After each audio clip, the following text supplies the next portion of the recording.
Bueno, queridos, con Eric Frattini hemos hablado de este libro maravilloso, Cónclave, hemos hablado del Papa Francisco, que adoro, como sabéis, a pesar de ser creyente, pero otra cosa que sabemos de Papa Francisco, y aquí tengo un emoticón con una sonrisa a pesar de estar de luto, es que tenía mucho sentido del humor y utilizaba mucho la sonrisa como arma de liderazgo. Pero para hablar de sonrisa, de sentido del humor, de diversión, de entretenimiento, hoy tengo un invitado no especial, especialísimo, y además es vecino de casa de mi calle, la calle Libertad. Javier Gurruchaga. ¿Cómo estás, Javier? Buenas. Uy, Javier, Euprepio. Yo no soy Euprepio. No. Javier, eres tú. ¿Cómo estás? Pues estoy muy bien, estoy muy contento de venir a este sitio además y poder charlar. ¿Qué te parece el sitio que tenemos? Un lujo. Desde abajo parece otra cosa, eso que yo vivo en un ¿verdad? Antiguo convento de monjas. Sí, señor, sí, señor. La vista es preciosa. Oye, sí. Javier, no podemos no empezar esta entrevista con una pequeña, no sé si dedicatoria, ¿no? Porque no sé si eras fan o no de Papa Francisco, sí. Pero me gustaría saber qué opinabas tú de este señor maravilloso que nos ha aterrizado los valores, ¿no? Sí. Voy a ser muy escueto, pero vamos, muy sincero.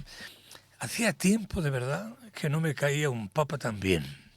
Recuerdo que cuando era niño me llamó la atención Juan XXIII, porque entonces yo era muy crío, me recordaba también un poco físicamente, era esa cara redonda a mi abuelo, Demetrio, a uno de mis abuelos, y bueno, pues me caía bien Juan XXIII, pero se murió, yo cuando tenía 5 años se murió, en el 63. Y entonces todos los demás papas han sido como fríos, como distantes, incluso ya si vas a las imágenes de archivo, pues ya ni te cuento lo de Pío XII, encima el colaborador de los nazis y otros por ahí, pues ya ni te cuento. Y este papa tenía esa capacidad seductora, era como una especie de párroco recordaba al párroco de la catequesis, sí. El de organizar cosas, de pueblo, de barrio, de cerca. Y esa cercanía, y luego ese sentido del humor, y bueno, yo creo que se hizo ganarse a todo el mundo, creyente o no creyente. Era un señor en una postura, una posición de poder importante, sus opiniones eran interesantes, a veces no eran escuchadas, a veces igual tardaba en pronunciarlas, pero bueno, ni color, ¿no? Por ejemplo, el anterior papa, con todos mis respetos a todos, por supuesto, Benedicto XVI, pues era un hombre que, en fin, quería dar la Iglesia otra vez en latín, ponerse de espaldas o sea, era como volver al siglo XVI, y bueno, ya Juan Pablo II ni te cuento. No, es una diferencia muy grande, muy entrañable, y fue muy sorpresa para mí el que le viera yo en el día del domingo, cuando la bendición Urbi et Orbi, y al día siguiente que se había muerto. Sí. Entonces, a mí me pilló la tele, estábamos todos en shock. Me quedé estábamos en shock cuando nos llegó la noticia. Sobre todo porque una persona pueda desaparecer, todos, ¿no? En un momento, en un pispás. Sí, además porque estaba enfermo, estuvo muchos días ingresado, pero había salido, y especialmente el domingo, aunque dijo una cosa el domingo, mira, que yo me fijé mucho en una cosa que dijo, cuando dijo que los papas no se tienen que morir en un hospital. Digo, uy, ¿esto nos está diciendo alguna cosa? ¿Por qué nos está hablando ahora de...? Dijo que se tienen que sí, morir. que no, dijo, los papas, hablando un poco de su enfermedad, sí. que lo tuvo ingresado, dijo, los papas nunca se tienen que morir en un hospital, se tienen que dormir en su casa, en su caso en Santa Marta. Yo creo que él lo sabía. Mi opinión es que él estaba peor de lo que parecía. Sí, yo creo que también. Y era el día de resurrección de Cristo, y no podía quedarse en la habitación del hotel, o del hotel, bueno, sí. De Santa Marta. Vivía, de Santa Marta. Hotel, me refiero de su residencia. Sí. Y entonces él salió, hizo un esfuerzo, y era curioso, le observabas la cara. Sí, no estaba y bien. Tenía una cara como de que, en serio, con todo mi respeto, como si le iba a dar algo. Sí, es decir, los ojos estaban como mirándose. Sí, de hecho hay un análisis que leí ayer en el Corriere della Sera en el cual habla de estas fases anteriores a un ictus y cuenta un poquito la forma de bendecir, los ojos, la forma de bendecir tan pequeñito, tan como estaba si bien, no estaba bien. Y horas después pues le dio el ictus. A mí me dio mucha pena, sinceramente, porque era muy de abajo, muy de cerca. Era un buen hombre. Era un buen hombre. Otra cosa es que no pudiese hacer todo lo que podía o estaba en mente hacer, Bueno, y luego además por medio tenemos una película que yo recomiendo a todo el mundo verla y que es muy necesaria verla para tener un punto de vista más reconocedor, que es Cónclave. Yo creo que Cónclave hay que verla. Sabes que antes que tú, en sí, este programa, tendrás la entrevista del autor de un libro que se llama Cónclave y del que ha trabajado con Robert Harris. No, Eric Frattini, que es el que ha ayudado Robert en la Harris dirección. es el autor, ¿no? Sí, pero Eric es el que ha ayudado en la parte técnica del Cónclave, para que no se equivoque, equivocaran en todos los detalles técnicos. Pero bueno, hablamos de ti. No, Cantante, pues un papa que me gustaba mucho, me caía muy bien y me recordaba, ya para terminar, físicamente la cara también hace mucho. La cara era una cara afable. El actor inglés, Christopher, ¿cómo se llama? Finney, ¿no? Que le hizo en el cine, ¿cómo se llamaba? El actor que es Jonathan Pryce. En los Jonathan dos papas. Los dos papas era igual. Maravilloso. Y tenía también un parecido a Alec Guinness e incluso, si me apuras, cuando estaba jocoso y divertido, a Stan Laurel. También, el flaco también. de los tenía una cara muy especial y bueno, que era fan, aún no... Pues somos dos. Ya somos dos. Somos dos. En la calle Libertad, efectivamente. Bueno, hablamos de la Orquesta Mondragón. La Orquesta Mondragón desde el 1976. 40 años. No, 50. 50 años, 50, perdona. 40 50 del aniversario años, del disco efectivamente. Ahora. Pero son 50 parece mentira. Años. Que empecé yo con 18 años. Niños. Siendo niños. Oye, ¿cómo nace? Cuéntame un poquito. Que no conozco la historia de cómo nace la Orquesta Mondragón. Nació, yo estaba trabajando en el banco, era un colegio, el Colegio de Los Ángeles de San Sebastián, que era sobre todo especializado en preparar a los chavales para ir a trabajar de contables en las oficinas, bancos, cajas de ahorros y tal. Entonces, bueno, yo estuve hasta los 14 años ahí y luego pues me coloqué en el Banco de San Sebastián. Pero entonces, cuando tenía 18 años, yo me acordé de un sitio donde podríamos hacer, yo andaba entonces con grupos, donde podíamos hacer un evento, una actuación, y me acordé de mi colegio donde estudié en el salón de actos, donde yo muchas veces canté y cuando no cantaba era hasta acomodador los domingos de cine, vendía las entradas, vamos, yo era todo terreno ahí, eran los frailes, los hermanos de las escuelas cristianas, los hermanos de la Salle, y bueno, me acordé del colegio, me acordé de ellos y les pedí por favor permiso si me dejaban hacer una exposición de pintura con música.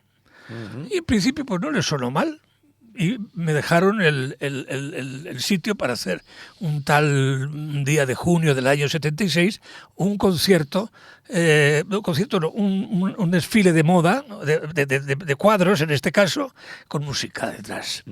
No fuimos, nos atuvimos a lo que había pedido yo, porque hubo desfile de cuadros, pero un poco al revés, fue un concierto de rock and roll a tope, y donde de vez en cuando mi compañero, el actor Popocho, el bajito, pues pasaba unos cuadros por ahí.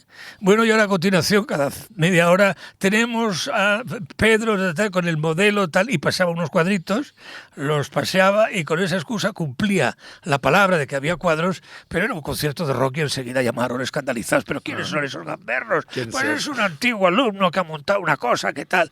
Y así fue en el año 76, con 18 años. Bueno. Yo acababa de ver a los Rolling Stone en Barcelona, en su primer concierto, me quedé impresionado. Yo quería hacer en espectáculo, quería parecerme a los Rolling Stone, ¿no? Y así empezó esta aventura que viene primero de un programa de radio, una especie de jam que se creó, de humor, de música, de improvisación, y lo pusimos en práctica en distintos colegios, en distintos salones, y fue al principio, cuando empezó todo, un 30 de junio del 76, y luego ya le dimos una continuidad. Pero empezó de un programa de radio en el colegio donde yo estudié, y con la animadversión y el que ha hecho este hombre de todo el barrio, era la parte vieja de Donostiarra, pero bueno, es un recuerdo de hace 50 años. Pues fíjate que yo el 28 de marzo, el 28 de marzo estuve en tu concierto. Para celebrar estos 40 años. Yo flipé, no solo por la calidad del espectáculo, porque sin hacerte la pelota fue maravilloso, maravilloso. Y estaba especialmente mi marido, que además es un experto de música, mucho más que yo. Yo soy amante de la música, él es un experto de música, que alucinó con la calidad tuya vocal, por un lado, y luego del grupo. Pero especialmente alucinamos con la gente. Además que estaba sold out completamente, lleno total.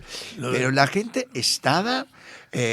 yo te diría, más que apasionada, ilusionada, feliz. Yo veía a la gente bailando durante más de 1 hora y media que duró el espectáculo, que no sé exactamente, sí, creo 1 hora y media, ¿no? 3/4 por ahí, 1 hora y 3/4, más o menos.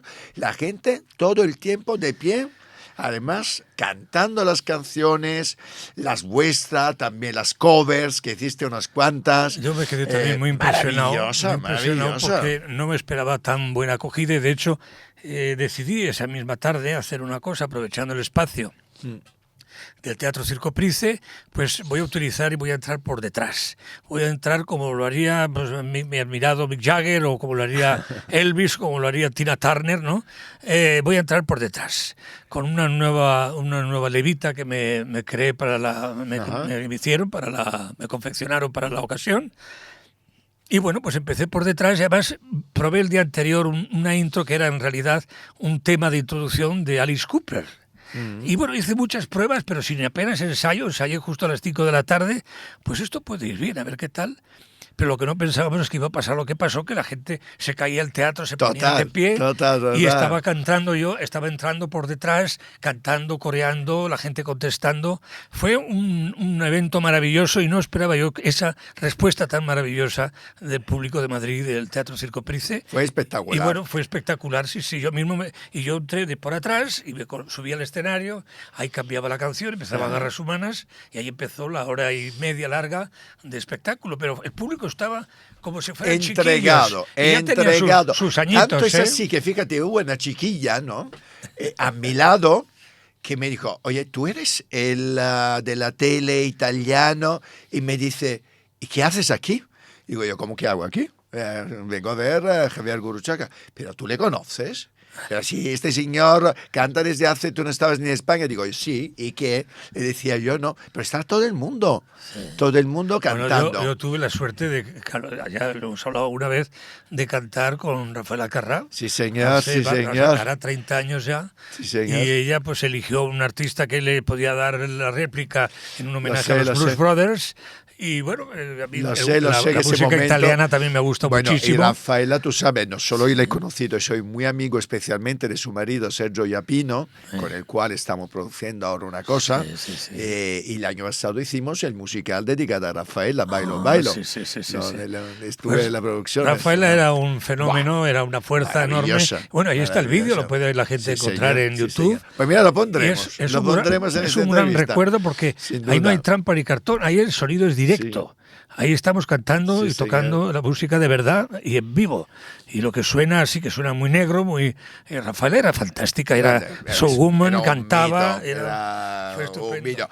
Pero Rafaela era showgirl, cantante, actriz, todo. Pero tú también, porque, claro, repasando un poco tu carrera, yo, por ejemplo, no sabía, perdona la ignorancia, que tú habías hecho 30 películas. Trabajando con Almodóvar, Berlanga, has ganado 2 Goya. No, 2 nominaciones. 2 nominaciones, vale. No gané, no. Nominación. Presentador de Viaje con nosotros, lo leo, para no faltarme nunca. 2 películas fundamentales en mi carrera, que ha sido El Rey Pasmado, que hacía de Conde Duque de Olivares. Sí, señor. Y luego Tiano Banderas en El Barón de Benicarlés, en la famosa novela de Valle Inclán, y ahí hice 2 papeles que me nominaron para el Goya. Fue una gran satisfacción, ¿no? Sí. El cine, 30, pero ha habido de todo. Ha habido películas mejor no recordar, otras buenas, como por ejemplo estas, de Manuel Uribe y de Con Berlanga. Fue un placer trabajar. ¿Y qué película mala no te gustaría recordar? Bueno, hay algunas por ahí. Vamos a verla. Hay algunas por ahí que son malitas, pero mejor no recordarla. Bueno, es tu pasado. Mira, es tu pasado, no puedes renegar de nada. Oye, Javier, y de tantas facetas, de todas las cosas que has hecho, ¿qué te queda? ¿O qué te gustaría? ¿Qué proyecto te gustaría? Porque tú tienes ahora este proyecto que tienes en marcha ahora, que espero lleves por todos lados. Sí, esta es una gira alrededor una gira del que homenaje a los 40 años Sí, señor. de Rock and Roll Rock and Roll Circus. Circus. Rock and Roll Circus se hace, ponemos el mismo nombre de un disco de los Rolling Stones, que entonces no Ajá. estaba editado. Sabíamos de esa experiencia, era un guiño al circo de los Rolling, pues qué mejor, nosotros como fans y le cogimos el nombre, le llamamos Rock and Roll Circus, era esa empatía que existe siempre entre el circo, la música, la orquesta, y bueno, pues se tituló así, y bueno, pues Rock and Roll Circus es un espectáculo que es con el que vamos a girar, y por cierto se está animando mucho la contratación por toda España, y nos gustaría también hacer una escapadita a México, como no, donde también hemos actuado bastantes veces. Entonces, bueno, pues este será el año del Rock and Roll Circus. El año que viene, eso suena ya un poco duro, suena un poco fuerte, son los 50 años. No Qué me hace bueno. ninguna gracia No, el pero, hacer hombre, 50 años de es un carrera. logro extraordinario. Pero vamos a eso, lo celebraremos también, ya buscaremos alguna. Por supuesto. Queremos sacar un disco nuevo, queremos hacer un musical también. Y bueno, no sé, por querer hay muchos planes con vuestras canciones, es y un buen como si proyecto. fuera un viaje Qué bueno. en tren, maravilloso. Bueno, en fin, son muchas ideas, a ver si se ponen en práctica. Bueno. Yo estoy ahí con conversaciones con Juan José Afonso, que es un director de teatro canario maravilloso, y estamos a ver si buscamos productores, o sea que igual te bien. llamo para Pues tenemos que hablar. para que Tenemos hablemos. tenemos Pues es que una hablar. música con nuestras canciones, articularlo como se ha hecho con otros músicos, Por otros supuesto. grupos donde ha habido musicales Por con las supuesto. canciones, ¿no? Y también has hecho mucha televisión. ¿Te gusta la televisión actual? Mucho. La ¿Usted? actual. La actual. No me has dejado. Pero, no me gusta mucho. No me gusta mucho. Si te soy sincero, no me gusta mucho. Veo poca televisión, veo los informativos por estar un poco al día, pero tampoco son. En fin, hay de todo, pero veo poco. La tele, además. A la hora de ver una serie, una película, a mí las películas me gustan enteritas, que comiencen y que acaben. No una serie que se eterniza y que se nota claramente que está estirado con chicle unas para que cuantas sea series, un negocio. Entonces no le veo tanta gracia. Por ejemplo, esta serie, mira que soy súper fan de Robert De Niro, donde él hacía una serie como presidente de Estados Unidos, pues la he dejado porque es que se nota claramente que está estirado. Entonces esa fórmula no me entusiasma, no me vuelve loco. Me gusta a veces ver pinceladas por el Saturday Night Live, cosas sueltas, pero hay un cansancio. Hemos visto muchas cosas buenas y ahora no creo que está ¿Y de la tus cosa tan proyectos bien. televisivos con qué te quedas? Bueno, yo me encantaría hacer televisión, pero no ¿Qué has hecho? no me llaman. De lo que has hecho, ¿qué te ha gustado? No me llaman. ¿Qué recuerdos tienes de tu etapa? Tengo muy buenos recuerdos de La Bola de Cristal. Y tengo buenos recuerdos de Viaje con nosotros, que nos dieron el premio Ondas. Iba a decir el Goya, luego el Oscar. ¿Qué más quisiera yo? Bueno, oye, nunca se sabe. Nos dieron el premio El Onda. El Ondas, y muchos premios por ese programa. Luego hicimos un programa de fin de año un poquito escandaloso y ya por eso no nos dieron ningún premio, pero bueno, me gusta intercalar pues la música, el show, la entrevista, el jugar, el directo me gusta mucho, yo reivindico mucho. No es lo mismo hacer una actuación en vivo que enlatado, a ver ahora, y tienes que estar gracioso, y si estás de mal humor... Yo soy de la idea, ya ves aquí también grabamos como si fuera un directo, porque odio lo de... Que se ha caído da un igual. lingote de oro. Te aseguro que no lo vamos a cubrir, el ruido. No, yo adoro el directo. Y bueno, pues me gusta la tele, como no me gusta. Me gustaría que se acordaran de nosotros, que éramos un equipo muy interesante para hacer una tele. Yo creo que está tontorrona la tele, está muy supeditada a lo político, a lo políticamente correcto, y luego con una edad mental muy cortita. Yo, por ejemplo, cuando decía La Bola, que era al principio orientado para gente joven, adolescentes, gente más joven, niños, tal, lo veían los mayores, era para todos los públicos. Y ahora mismo se hacen programas con mucho ranking, que son como iba a decir, para recién nacidos, de lo cortos a nivel y intelectual, tontos que soy. Para intelectual. Sí. Oye, ¿y por qué ha pasado esto desde tu punto de vista? Es general en todo el mundo, no sé. Existe un atontamiento. Quieren idiotizarnos. Un atontamiento. O que somos idiotas. No, también tenemos parte de culpa. A lo mejor, ¿no? A lo mejor. Porque por esa regla de 3 tenemos parte de culpa. Tenemos culpa, por ejemplo, ¿por qué eligen los Trump. americanos a Trump? Ya. Pero ellos se lo han buscado. ¿Pero por qué se lo han buscado? Pues porque es el pez porque le han dado una información. Por supuesto, se han dejado manipular. Entonces, claro, es muy fácil dejarse. Pues es así todo, ¿no? Entonces estamos en un mundo muy idiotizándonos cada vez más. Y bueno, pues lo de Trump pues ganó por mayoría, todo hay que decirlo. Bueno, pero 51%, yo lo digo siempre, 51%. Quiero decir que un 49% todavía nos dan esperanza. Sí, sí. ¿No? Yo lo que creo es que sobre todo ganó, pero es que además engañó. Porque hombre. Ahora incluso, a pesar de que su programa era muy extrema, aquí muy lo extremista, puedes decir, ahora, yo lo llamo facha todos los días en este programa. Muy extremista, él ha hecho una política, él se está queriendo consagrar como un emperador, como un rey. Eliminando la democracia. Quiere eliminarla, quiere cambiarla. Manipular las universidades. Quiere volver a repetir, quiere volver a ser presidente. Le gustaría ser el emperador, el rey de ¿Sabes América? qué te digo? Que no lo va a conseguir. Además te digo una cosa, y aquí además con diferentes invitados también políticos, les comentaba, a mí me parece que la etapa post-Trump que va a llegar, y va a llegar más pronto que tarde, yo creo que va a ser fantástica, tío. Después de haber vivido este periodo, vamos a decirlo, de mierda, que a nivel geopolítico, las cosas que, ahora por ejemplo, con lo de la guerra de Ucrania. Todos sabemos, no somos tontos, vamos, no muy tontos, todos sabemos que Rusia invadió Ucrania. Hombre. Este señor quiere hacernos creer que fue Ucrania la que montó la guerra. Ya. Y ahora he leído que está intentando convencer a Zelensky de que deje pasar lo de Crimea y las zonas ocupadas, que se las quede Rusia. Bueno, hablar que quiere hacer la Riviera Maya en Gaza. Sí. Después de ver la gente para disfrutar. A 60.000 palestinos. Personas y ver ahí disfrutar los hoteles. En fin, es un caso muy espectacular. Luego además suena como a cuento de hadas, de monstruos, ¿no? Parece tiene ciencia ficción. Elon Musk haciendo de consorte bufón, sí mi señor, bueno, sí mi majestad, sí mi rey. Se ha pasado el encoñamiento por este señor, ¿no? Parece. Sobre todo por la cantidad de dinero que están perdiendo con él, ¿no? Es increíble, es como de cuento de terror. Y lo estamos viendo, asistiendo, y bastante la clase política en general está muy quietecita mediocre, y muy callada. Y muy mediocre. Yo creo que tenemos, por esto, hecho de menos ya a Papa Francisco, porque por lo menos no ha sido un mediocre como todos estos mindundi que tenemos en muchos países. Y una cosa, volviendo a tu carrera. ¿Cómo te gusta la política? ¿Has visto cómo nos va? Pero me gusta el espectáculo también. Volvemos a la carrera. A la carrera de Javier Gurruchaga. Javier, tú en tu carrera, como todos los artistas, en 50 años que se dice pronto, habrás tenido altos y bajos. Y yo siempre que en cambio, como ves, soy un directivo, me ves siempre por la calle con mi traje, corbata, etcétera.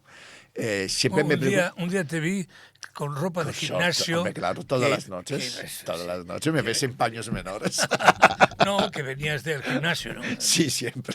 Por la noche, voy por la noche, como todos los pringados que he trabajado mucho durante el día. ¿Cómo se viven los altos y bajos en el mundo del espectáculo? Bueno, pues hay que vivirlos con entereza, bueno, pues hay que ser fuerte porque, bueno, sacas un disco, funciona, más de lo que esperabas, menos de lo que esperabas, pinchas, un concierto viene mucha gente, el siguiente igual viene menos gente, y así todo, cantidad de los trabajos que haces, pues no son del consenso del público, entonces pues todas esas cosas, épocas que no llaman, yo por ejemplo ahora echaría de menos que me llamaran a mí para hacer televisión. ¿Por qué no llamas tú?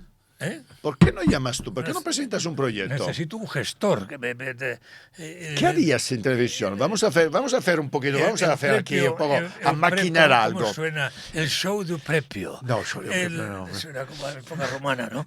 Pues hombre, pues ya hablaremos, ¿no? ¿Pero qué harías? Si tú tuvieras... Pues yo haría lo que siempre he hecho, que es... Entretenimiento. Cantar, entretener, comunicar. Y creo sinceramente que no lo he hecho muy mal. Canto. Hombre, el Circo Price estaba repleno de gente pasando me parece que sería un poquito actuar con un poquito más de justicia, que se nos diera a todo el equipo que éramos una nueva oportunidad y no haría lo mismo, haría otras cosas, pero yo por sé supuesto. comunicar y creo que puedo comunicar y ¿Sabe bastante qué más bien. me gustó? Fíjate, y yo además no te había visto nunca actuar. Sí. No te voy a mentir diciendo que había visto 20.000 conciertos, no te había visto nunca. Te había visto en la tele, por supuesto, a teatro no te había visto. A mí me dejaste flipado.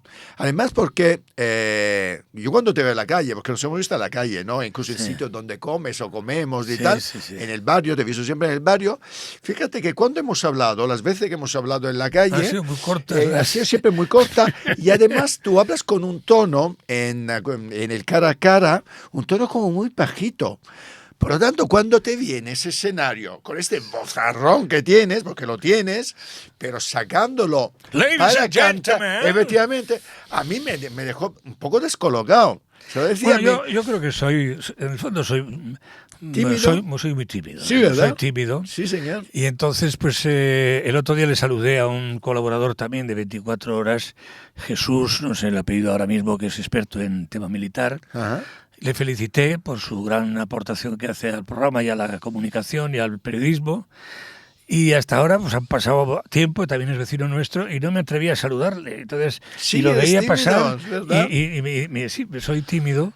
Ah. Y bueno, precisamente lo que tiene un poco el teatro, la interpretación, maravilloso. es esa Sí, enorme señor. posibilidad de ser lo que no puede ser igual en la vida normal, Sí, es ser otros personajes. De hecho, a Mitchell, mi pareja, que te conocía mucho más, evidentemente él es español, él que está a mi lado, me preguntaba, no sabía que nos conocíamos porque nos veíamos en la calle y demás. Y también, yo siempre le había dicho que me parece tan tímido, Javier. Y tal. Es tímido. Y- Alguien puede pensar que un poco estiradito, un poco No, antipático no, y tal. nunca lo he pensado. Yo no soy ni Yo antipático. nunca lo he ni- pensado, ¿eh? No. No, yo Tímido sí. soy tímido, soy Tímido sí, único, no sé, pues siempre he sido. Pero luego paso de tímido, hago clic y soy un tremendo carota. Tremendo. Y puedo, con Como un en el montón de escenario. gente, puedo poner en solfa dándole la vuelta a la bueno. tortilla, y eso es lo que tiene un poco el mundo de la interpretación, del actor. Sí, ¿no? señor. Oye, hemos quedado que vamos a preparar una propuesta para las tele. Bueno, Esto bueno, ya lo oye, dejamos ahí eso no y ya está- lo hablaremos. eso no está mal, ¿eh? Pero hablamos del mundo, en cambio, de la industria musical, porque la industria musical también ha cambiado mucho Sí, en los últimos sí, años, ¿no? sí. No sé si bien a mal, me parece a mal. Sí, a mal. Para los que habéis vivido los años del 45 giri, etcétera, ¿no? Además, tú te encanta la música italiana y creo que tenemos seguro canciones favoritas parecidas, ¿no? ¿Cómo ha cambiado? Mina, Iva Zanicchi, Ornella Ariel Celentano, Vanoni. bueno, todos los Sabes que grandes. tú, que yo te veo muy parecido, no sé si tú conoces una canción de Celentano, seguro que sí, que se llama Prisincoli Nesinen Chusol. ¿La conoces? ¿Cuál es la que es esa que se Y que canta en un idioma inventado. Con En baila. No, Prisincoli Nesinen Chusol, all right. All right. Y que hay All un Right vídeo lo hacía Rafael Acarrá. Efectivamente, Sí, que hay sí, un vídeo de Rafael Acarrá que es brutal de los dos juntos. Sí, porque hay una coreografía Alucinante, supermoderna, de los super- 70, pero súper normal. En ese vídeo, en esa canción de una voz, Celentano, además, es un barítono estupendo. pero se parece a ti, Sí, sí. como voz. Un poquito se parece a ti, y en ese Bueno, habrá que vídeo, ir a Italia, habrá que darse una vueltecita también por allá, es verdad, ¿no? porque tú nunca has cantado en Italia, ¿no? ¿O sí? No, bueno, he cantado, pero en un barco. Cantamos en un barco. Una vez en una cosa que había una especie de fiesta que se hacía en un barco. Ajá. Cantamos el repertorio de la orquesta, pero no he estado No ha estado. de turista. Mal. Pero nada Bien. más. Pero bueno, nunca es demasiado tal. Hoy hablamos un poco, no de política, pero hablamos un poquito de los años 70 y 80. Quiero además que comentemos una frase que últimamente a mí me ha puesto un poco enfermo, sin estar aquí en los 70, 80, que no estaba todavía en España. Miguel Bosé, no sé si viste su entrevista en El Hormiguero, que dijo que echaba de menos los 70, 80 porque era un periodo de libertad y de todo. Un poco criticando lo que pasa ahora. ¿Tú estás de acuerdo que con el hecho que había libertad en los 70, los 80? No he visto esa Porque entrevista. tú la movida sí que la has vivido, Sí, no claro. como él, que no la ha vivido en Se realidad. llamó La Tú sí la has Movida, que es vivido. más bien un título periodístico. Bueno, Efectivamente. Los 70 no había libertad en los 70. En los 70 había que llevar lo que uno hacía. Si quería trabajar, lo tenía que llevar en unos papeles para que si te lo A admitieran. Franco, ¿no? claro. Franco estaba... Al dictador, bueno, a su equipo Al ahí. final, cuando ya empezó Suárez, ahí hubo un cierto relajo. un pequeño relajo con Suárez, pero hasta Suárez no hubo ningún relajo. En cuanto a la exigencia de la censura y tal, yo tuve alguna canción en el programa, en el 79, en el programa Aplauso, que lo dirigía entonces José Luis Uribarri, que era un muy buen profesional, pero de la época y del sistema. Del sistema, pues nos hizo cambiar enanos azules bailan con las nubes en vez de se follan a las nubes. O sea que había todavía una especie de pequeña censurita, pero era muy poca cosa, porque yo empecé a hacer precisamente el fuerte de la Mondragón, era los subversivos que éramos a nivel de puesta de escena y tal, y eso fue en el 76, 77, o sea, acababa de morir Franco, todavía estaba muy... pero todavía hasta el año 81 hubo censuras y hubo cantidad de prohibiciones y cantidad de cosas. Luego los 80 fueron felices 80, ¿no? Fueron una gran década, se notaba unos cambios, se notaba una... musical también. Y ahora hemos pasado a otra etapa, es donde todo que se cree que se ha sido demasiado permisivo, ahora no hay que ser tan permisivo porque eso no está bien correctamente, se insulta, se falta, y ahora hemos pasado a un proceso inquisitorial de signo contrario. Y estamos ahora censurando otros aspectos con unos argumentos más que dudosos, y son de una sociedad y de una lectura pues fascista. Es una lectura orwelliana, 1984, estamos volviendo a lo que estamos volviendo, es decir, ¿quiénes están gobernando el mundo? Pues está Trump, que es heredero de Mussolini, y así Putin, sobre todo Trump, Mussolini, y bueno, todos los Bolsonaros y todos estos es el mismo patrón, es otro modelo. Y está ahora tiene que la gente que leer nacionalista y totalitarista. 1984 y estamos volviendo a los da miedo decirlo, pero hay que decir, es a los nazismos. Nazismos, el fascismo ya lo está muy utilizado. A los nazismos estamos volviendo. Y entonces, bueno, pues ¿qué te voy a contar? Pues que tenemos que luchar. Que es tiempos difíciles, pero que no hay que poner cada cosa en su sitio. Sin duda. Y bueno, los 80 fueron, por eso nos llaman tanto para actuar, y bueno, y a mucha gente de nuestra generación y artistas y colegas maravillosos, pues estamos haciendo muchos conciertos porque la gente echa de menos esa década, ¿no? Por eso se caía el teatro. Los 90 también, sí, pero los 80 fueron estupendos. Por eso se caía el teatro. ¿Y el próximo disco de qué va a ir? Bueno, para pues acabar la entrevista necesito saber el próximo disco cosa. Me gustaría que tuviese canciones viejas, nuevas, canciones en el estilo de siempre. Yo ahora no me imagino yo cantando con todos mis no vas a hacer reggaetón. No me imagino cantando reggaetón, ni tampoco la Jota Navarra, ni la Jota aragonesa, ni me veo por tampoco favor.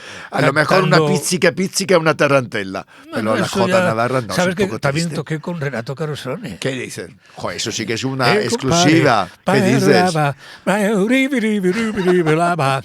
Compadre, y él al piano y yo cantando, ¿eso no lo has visto? No. Pues lo tengo Renato Carosone, sí. Qué bueno, una canción sobre los muertos y con mucho humor negro, ¿no? Pues eso tendría humor negro, el disco. Y bueno, pues quiero que sea también la base para soportar un musical. Y seguir girando. Oye, y seguir actuando. Eso me parece una gran idea, ¿eh? Lo del musical es una grandísima idea. Yo creo que tenemos muchas anécdotas, muchas canciones que serían muy populares, son muy populares y que la gente viajaría. Sería como una especie de viaje fantástico, Flashback. Una especie de regreso a los 80, regreso al pasado, al futuro, a lo que quieras. Bueno. Pero en clave de cómo entras al teatro, entras en un autobús, en un tren, en un avión. Es un viaje alucinante, muy la línea de Alicia en el País de las Maravillas. Pues ese juego es lo que queremos para el año que viene. Mola. Pues Javier, aquí acabamos. Euprepio. ¿Me vas a dedicar una canción? Euprepio, Me encanta. Oye, encuéntrame a mí un papelito en el musical. Yo encantado.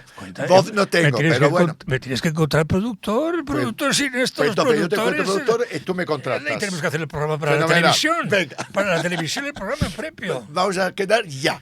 Mira, muchas esa gracias. es tu cama. No, espera, no se ha acabado. Esa es tu cámara. Aquí dejamos siempre un minuto de oro, como si fueras un político que está preparando las elecciones generales. Esa es tu cámara, dile a tu público lo que te da la gana. Bueno, yo diría, esa es mi cámara, yo diría, es difícil emularlo y difícil, aunque en algún momento fue criticado como un discurso excesivamente redicho, no sé qué, tal.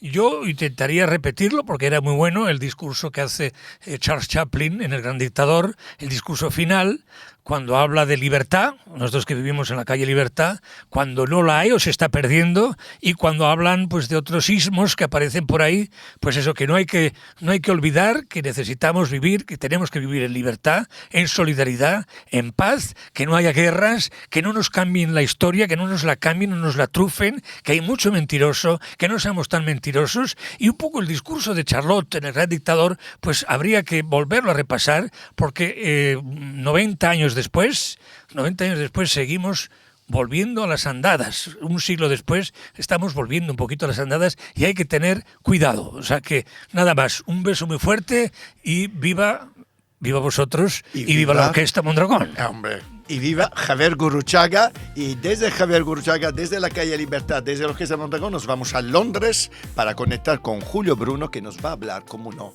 de política internacional. Gracias. Gracias. Muchas gracias.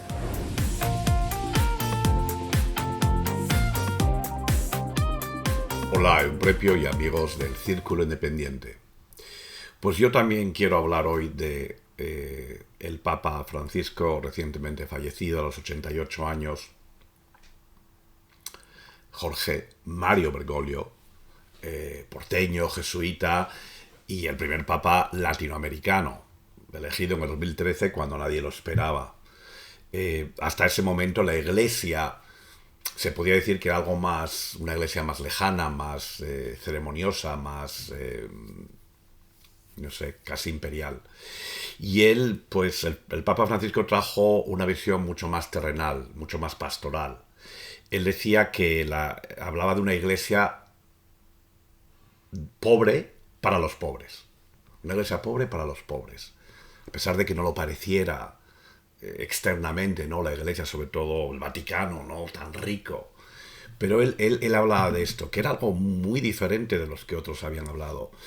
Entonces, él se centró en causas como, por ejemplo, la justicia social, como el cambio climático y una modernización de la iglesia que era muy necesaria y por la que se supone que le habían votado los otros cardenales. En su segunda encíclica, el Laudato Si, precisamente hablaba del cambio climático y hablaba como una conversión ecológica, más que una conversión ética o moral. Bueno, sí también tenía unas posturas conservadoras como la Iglesia tiene en cuanto, pues no sé, el aborto, el sacerdocio femenino, y ahí él pues mantuvo la postura más conservadora de la Iglesia. Pero en otras cosas sí hubo avances significativos. Por ejemplo, que se bendijeran parejas del mismo sexo. Él decía, ¿quién soy yo para juzgar? Esto, aunque no era, digamos, algo muy explícito, sí era suficiente como para que un papa pues hablara de esta inclusión y esta diversidad, que hasta entonces nada. Por ejemplo, reconociera a personas trans como padrinos, por ejemplo. Así que esto fue, podamos decir, valiente y, claro, también polémico. Pero no todos fueron aplausos. Tuvo muchos detractores, sobre todo en la parte más conservadora de la Iglesia, se le tachaba de comunista. Y uno de los temas que se ha hablado tanto es que él nunca visitó Argentina, de donde era, y además orgullosamente era argentino, pero de 45 visitas internacionales que hizo, nunca visitó Argentina. Muchos, o la gran mayoría, lo vieron como una cuestión política, una decisión política. Según él, se suponía para no crear más polémica y más división en un país tan dividido como Argentina políticamente. Bueno, todos recordamos cuando el actual presidente Javier Milei le llamó, ¿cómo le dijo? El representante del maligno en la tierra, literalmente. Lo acusó de comunista, de colectivista, y bueno, pues eran dos visiones totalmente diferentes. Entonces, a que el señor Milei lo llevó a un apartado político, Y, en fin, la Iglesia intenta mantenerse fuera de la política, pero está dentro de la política. A nivel internacional tuvo polémica también, porque, por ejemplo, la guerra de Ucrania y de Gaza, él hablaba de la paz, el diálogo, la negociación, pero había una especie de equidistancia que es tan difícil, porque él no condenó a los agresores. Nunca lo hizo, ¿no? Quizá porque él entendía que tenía que traer a la gente junta, pero esa tibieza, que no solo él se ha visto en todo el mundo, pues quizá, bueno, pues hubo gente que no lo vio como algo, bueno, lo vieron como algo tibio.